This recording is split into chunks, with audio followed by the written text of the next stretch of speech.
Assalamualaikum warahmatullahi wabarakatuh. Assalamualaikum warahmatullahi wabarakatuh. Selamat sore pemirsa Ceria TV. Kembali kita spesial Ceria TV di rumah aja tetap kreatif, dan kali ini kita akan berkomunikasi dengan narasumber kita yang ada di pemerintah Kota Pekanbaru terkait dengan akan diberlakukannya PSBB atau pembatasan sosial berskala besar di Kota Pekanbaru. Kita akan berkomunikasi langsung dengan Kabag Humas Pemko Pekanbaru, Bapak Mas Irba. Kami hubungi beliau terlebih dahulu. Halo, assalamualaikum Pak Irba. Kan dari apa yang kami baca di draft perwaku yang beredar di sosial media, Pak, ya, di WA dan lain-lain, itu kan memang ada pembatasan terhadap berbagai sektor lah, Pak, ya. Ini mungkin ada juga kekhawatiran dari berbagai pihak gitu kan, bahwa dengan adanya PSBB ini akan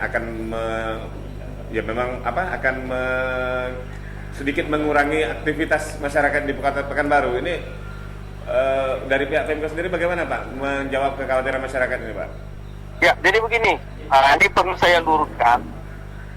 Perwaku yang hari ini beredar di tengah masyarakat, baik itu di media, di pewarta, kemudian di masyarakat umum lainnya, itu adalah draft perwaku yang kita bahas kemarin dengan Forkompinda Plus namanya. Oke.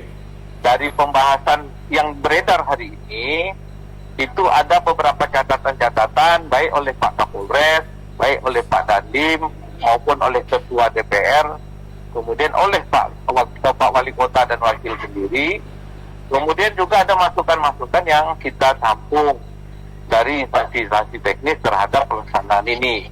Jadi artinya draft yang ada beredar sekarang itu adalah draft yang kita siapkan, tapi bukan itu draft yang kita kirim ke provinsi. Nah, jadi di dalam revisi kemarin ada beberapa yang ada penambahan dan juga ada yang pengurangan. Artinya begini, di dalam penerapan PSBB ini Pak Wali Kota sudah mempertimbangkan. Makanya PSBB kita itu kita beri nama PSBB antara namanya. Oke.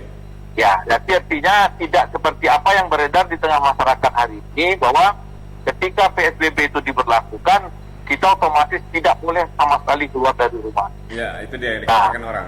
Ya, nah ini yang terbayang sekarang. Kami juga sudah memprediksi akan terjadi hal seperti itu.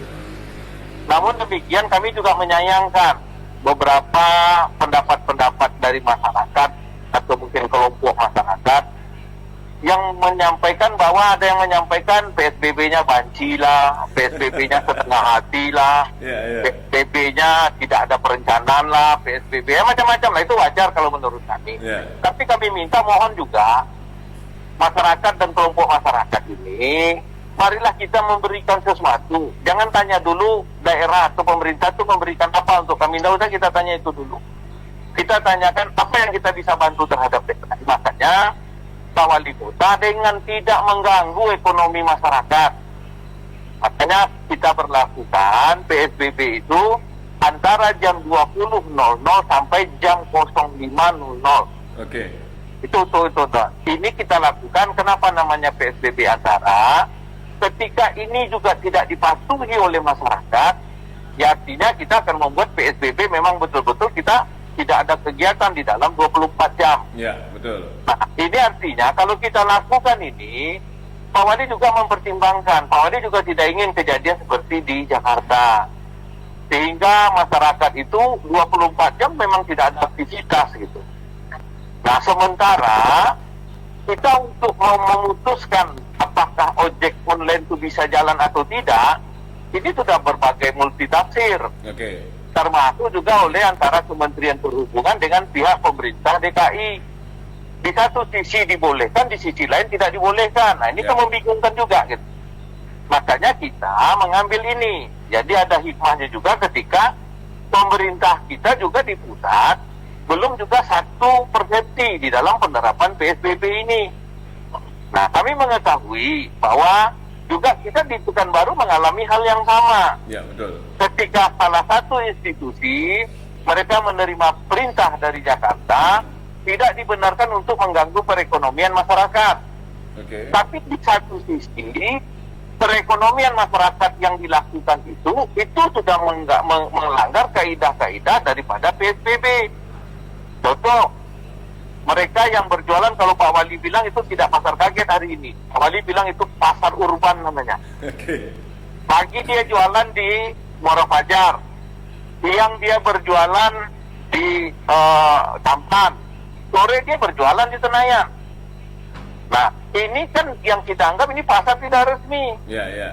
Sementara 21 pasar, baik itu yang dikelola oleh pemerintah ataupun yang dikelola oleh pihak ketiga, itu malah hari ini pada posisi kosong. Alangkah baiknya yang ini kita manfaatkan, kita fullkan kegiatan itu di sana. Artinya dengan kita mengaktifkan pasar-pasar yang hari ini kosong, yang kadang dikeluhkan oleh para pedagang yang mereka berjualan di sana, sehingga timbul pasar urban. Bahkan ya kita tidak usah tutup mata, yang jualan di pasar Fail itu juga yang jualan di pasar urban gitu. Ya, ya. Nah, sementara di pasar-pasar urban ini itu sama sekali tidak menerapkan protokol kesehatan. Iya, benar. Nah, kemarin karena itu kami sampaikan, karena tidak melaksanakan protokol kesehatan, akhirnya pasar urban ini dia membuat sendiri, dibuatnya tempat cuci tangan, dibuatnya disinfektan di sana, kemudian dia adakan di sana masker. Nah, masker ini mereka jual, sehingga masyarakat yang mau berbelanja membeli masker dulu boleh masuk. Ini kan juga dikeluhkan oleh masyarakat gitu. Okay. Nah, itunya tidak kita persoalkan. Yang jadi persoalan, air cuci tangan mereka buang kemana? Kalau mereka aja gerakkan saja di jalan-jalan itu di tempat tempat mencuci tangan, ini juga mengganggu lingkungan juga gitu. Makanya kita tegas terhadap yang hal seperti ini. Kita mohon maaf kepada pelaku usahanya, mereka agar berjualan di pasar-pasar yang sudah ada izin resmi dari pemerintah, dan mari kita aktifkan pasar-pasar yang selama ini diterlantarkan. Oke. Tadi terkait dengan waktu pelaksanaannya Pak ya, tadi kan disampaikan bahwa mulai berlakunya jam 8 malam sampai jam 5 pagi. Ya. Artinya memang hanya pada jam tersebut saja pembatasan, atau dari yang di luar jam itu juga terjadi pembatasan? Nah, hanya itu aja yang kita batasi. Gerak masyarakat kita batasi. Contoh begini, kenapa malam kita batasi? Sampai terakhir kemarin Pak Wali pada hari Senin sama Selasa, mulai hari Minggu, Senin, Selasa, beliau coba keluar. Ya. Cuma dengan tidak pakai pengawalan, dengan tidak ada identitas wali kotanya, masih kita ketemukan orang duduk-duduk di flyover. Iya, benar Pak. Ketika ditanya Pak Wali, apa tidak ada tempat lain untuk duduk-duduk, mereka menyampaikan kayaknya aman di sini Pak. Nah, setelah Pak Wali menggali informasi, ini orang pacaran. Iya. Artinya satu, kemudian pertama mengganggu kaidah ya, seperti melanggar kaidah atau norma-norma yang ada. Kemudian Pak Wali berputar lagi, ketemu lagi di jembatan yang 4, itu satu keluarga. Ada bapak, ada ibu, kemudian ada 2 anaknya. Ketika Pak Wali Kota menanyakan, dengan santai dia menjawab, makan angin Pak, kata dia. Nah, maka dari inilah Pak Wali melihat, ayolah jangan kita mungkin terlalu keras dulu. Artinya ya keras itu bagus, tetapi ketika memang masyarakat juga sudah siap menerimanya. Artinya kenapa ini kita lakukan dengan namanya PSBB antara, sampai kita kepada titik nanti sudah memang harus kita melakukan menutup 24 jam kegiatan masyarakat, kita penuhi ini dulu. Artinya masyarakat yang mungkin berjualan silahkan, tapi tetap take away gitu ya. Nah, ini juga ada kecualinya. Bagi mereka yang berjualan, bagi mereka mungkin ada aktivitas ekonomi, mungkin mereka membuka rumah makan, mungkin mereka membuka kafe, silahkan, kita tidak larang, kita beri waktu sampai jam 00 dengan tidak menyiapkan tempat duduk. Itu jelas tegas kita sampaikan. Silahkan mereka berjualan, mungkin ada yang pecel lele, mungkin ada yang goreng, silahkan dijualan, tidak apa-apa. Kita kasih mereka kelonggaran berjualan. Dengan catatan tidak menyiapkan tempat duduk. Oke. Pak Irma, Ya. nanti dengan berlakunya PSBB di hari Jumat nanti tanggal 17, berarti kan sudah ada sanksi-sanksi yang akan diterapkan juga bagi masyarakat yang melanggar, begitu Pak ya? Ya, Terkait dengan sanksi ini, apakah masih tahap sosialisasi atau langsung memberikan sanksi? Itu bagaimana? kita masih preventif ya. Ya. Jadi artinya dari kesepakatan kita kemarin, bahkan Pak Kapolda sudah secara tegas di dalam rapat kita tanggal 10 dengan pemerintah provinsi, beliau secara tegas menyampaikan di situ, Pak Wali Kota, kita cari aja Pak hukuman untuk Cipiring itu, kita kurung aja 3 bulan gitu. Karena kalau 3 bulan itu tidak perlu pengadilan Pak, Ya, itu ya. dapat atas perintah Polda, kepolisian maksudnya, itu yang bersangkutan bisa kita langsung penjarakan selama 3 bulan. Timbul kontroversi. Di satu sisi pemerintah mengurangi tahanan, kok di sisi lain pemerintah Kota Pekanbaru memenjarakan orang, kan gitu Pak. Oke. Substansinya tidak di situ gitu loh. Tidak di situ substansinya. Artinya substansinya bagaimana kita membuat masyarakat itu mengerti bahwa mereka melanggar hukum. Ya. Nah, dengan mereka menyandang status terpidana saja, artinya ada status yang mereka sandang di dalam keseharian yang menjalankan apakah tugas-tugas dia selaku seorang masyarakat, dia sudah ada cacat di sana dengan statusnya terpidana. Nah, jadi kemarin itu juga kita menjadi pembahasan di dalam rapat harmonisasi Perwagub. Akhirnya kita sepakati di situ. Kenapa? Dalam aturan hukum yang namanya Perwako itu tidak ada namanya hukuman badan. Artinya ada satu kelemahan kita. Nah, kalau kita tidak buat hukuman di situ, masyarakat juga tidak menganggap Perwako ini mempunyai kekuatan hukum. Iya, benar sekali. Artinya dilanggar saja udah tidak ada sanksi kok, kan Iya, gitu. iya. Nah, akhirnya kita ambil jalan tengah atas masukan dari Pak Kapolres bahwa bisa saja masyarakat itu kita jatuhkan sanksi. Makanya di dalam Perwako itu pada alinea terakhir kita sanksi dan hukuman itu kita sebutkan bagi mereka yang melanggar. Kita punya perda Pak, namanya Perda Kamtipnas. Itu kalau saya tidak salah Perda 20 ya, tahun 2008. Itu sudah kita kan, itu hukumannya 3 hari. Oh, oke. Kemudian kita sebut itu di samping melanggar perda, kemudian melanggar ketentuan dan hukuman yang berlaku. Ya, jadi ketentuan hukum dan perundang-undangan yang berlaku. Ya. Contoh, peraturan dia sudah melanggar PP 21. Kemudian dia sudah melanggar, ya mungkin dia melanggar tentang undang-undang kesehatan. Ya. Nah, ini akan kita buat berlapis gitu. Nah, itu atas masukan yang disampaikan oleh Pak Kapolres. Makanya disampaikan lagi di dalam alinea terakhir kita cantumkan itu. Oke. Pak Irma, Ya, ini kan Pekanbaru sudah zona merah sehingga perlu dilakukan PSBB. Nah, daerah-daerah yang ada di sekitar Kota Pekanbaru, Pekan Sikawan tadi, Kampar, Pelalawan dan Siak juga akan memberlakukan hal yang sama atau bagaimana nanti kerjasamanya? ya, pasti. Jadi hari ini Pak Gubernur sudah memerintahkan, bahkan Pak Gubernur menambah 2 daerah lagi. Oke. Jadi di samping Pekan Sikawan yaitu Pekanbaru, Kampar, Siak, Pelalawan, Pak Gubernur minta ditambah lagi Bengkalis dan Dumai. Bengkalis dan Dumai, Pak ya? Ya, itu yang beliau minta. Nah, jadi terhadap yang lain juga kita tidak berarti yang lain juga tidak menerapkan, enggak. Ya, Kita kalau oke. bisa ya mungkin ke Provinsi Riau itu sudah mengajukan gitu. Oke. Halo? Ya, halo? Ya, Pak Irma, bagaimana dengan pintu masuk Kota Pekanbaru melalui jalur transportasi baik udara, darat, kemudian juga air juga akan mengalami pembatasan yang signifikan atau bagaimana? Pasti. Jadi kita sekarang kenapa jumlah ODP di Pekanbaru sampai naik, kalau nggak salah hari ini itu sudah mau mendekati angka 4.000 yang ODP-nya saja. Ya. Itu kita sudah setiap yang masuk ke Kota Pekanbaru dari zona merah kita kategorikan itu ODP. Oke. Nah, Artinya yang datang dari zona merah kan kita ada pintu, kalau Pak Wali nyebutkan ada kita 8 pintu masuk ke Pekanbaru ini. Nah itu memang kita tidak perketat, artinya dalam arti kita tidak larang orang gitu untuk masuk ke Kota Pekanbaru. Tetapi setiap yang masuk itu kita data mereka adalah ODP. Oke. Ya. Sip.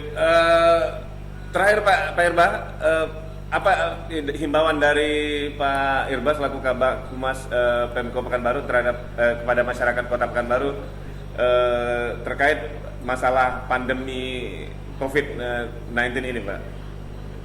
Terima kasih. Saya tidak membawa atas nama humas, tapi atas nama pemerintah kota. Ya. Pak Wali sudah menyampaikan kepada kita setiap kesempatan beliau menyampaikan, terus menyampaikan, dan berkali-kali beliau juga menitipkan pesan kepada kita untuk disampaikan kepada masyarakat. Kemudian kita minta juga semua media yang ada untuk menyampaikan. Pertama, Pak Wali juga melanjutkan dari pesan yang disampaikan oleh Bapak Presiden kita, Pak Jokowi. Marilah kita belajar dari rumah, marilah kita bekerja dari rumah, kemudian marilah kita beribadah dari rumah. Kemudian beliau menyampaikan pakai masker, jaga jarak, terapkan pola hidup bersih. Dan jangan takut untuk penerapan PSBB, Pak, ya? Jangan takut, PSBB itu artinya begini. Kalau kemarin disebutkan adalah ujung tombak daripada penanganan COVID-19 ini adalah kedokteran, Ya. perawat, kemudian semua tenaga medis. Hari ini Pak Wali menyampaikan garda terdepan di dalam kita mencegah penularan COVID-19 itu adalah diri kita sendiri. Selaku masyarakat, Pak Wali minta jadilah garda terdepan di dalam memutus mata rantai penyebaran virus corona ini. Oke. Terima kasih Pak Mas Irba, Kabak Ya. Humas Pemko Pekanbaru sudah berbagi informasi pada kami dan juga penonton Ceria TV di rumah. Jaga kesehatannya, Pak. Terima kasih Pak Ben ya dari Ceria TV. Sekali lagi kami menitipkan, tolong diberitahu masyarakat, sampaikanlah informasi ini sampai ke masyarakat. Mari kita bersama-sama menjadi garda terdepan di dalam memutus mata rantai penyebaran virus corona ini. Terima kasih. Wassalamualaikum warahmatullahi wabarakatuh. Waalaikumsalam warahmatullahi wabarakatuh. Terima kasih Pak Mas Irba.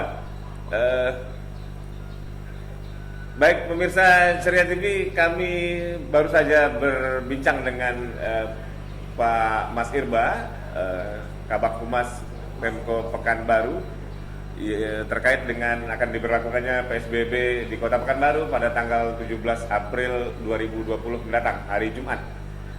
Banyak hal yang tadi sudah disampaikan oleh Kabak Humas Pemko Pekanbaru mewakili pemerintah Kota Pekanbaru terkait dengan penanganan pandemi COVID-19 ini. Tadi beliau sudah menyampaikan untuk tetap tenang dan melaksanakan protokol kesehatan yang sudah disampaikan oleh pemerintah.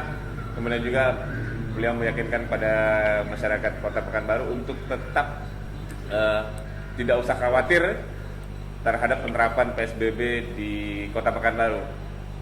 Penerapan PSBB ini memang harus membatasi ruang gerak masyarakat, tapi tidak secara total. Artinya masih banyak sendi-sendi kehidupan, baik itu di bidang ekonomi, bisnis dan lain-lainnya nanti tetap akan berjalan dengan rambu-rambu yang sudah diterapkan oleh pemerintah Kota Pekanbaru. Tadi beliau mengatakan bahwa ini adalah PSBB antara karena memang masih berlaku di jam 8 malam sampai jam 5 pagi.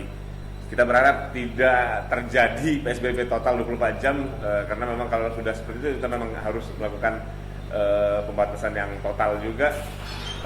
Artinya memang kita tidak bisa keluar kemana-mana.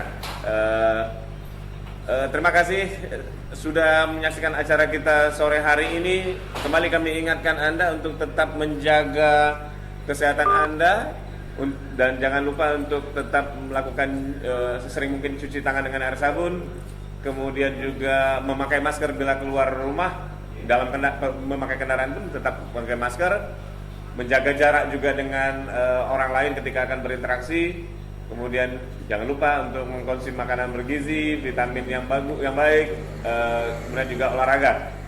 Jika tidak ada hal yang penting, silakan Anda tetap berada di rumah saja, bekerja di rumah, belajar di rumah, beribadah di rumah. Walaupun sudah dekat sekali bulan suci Ramadan akan datang, tinggal 9 hari lagi. Mudah-mudahan ini bisa menyemangati kita dalam menghadapi pandemi COVID yang ada di tanah air. Kami pamit. Assalamualaikum warahmatullahi wabarakatuh. Selamat sore.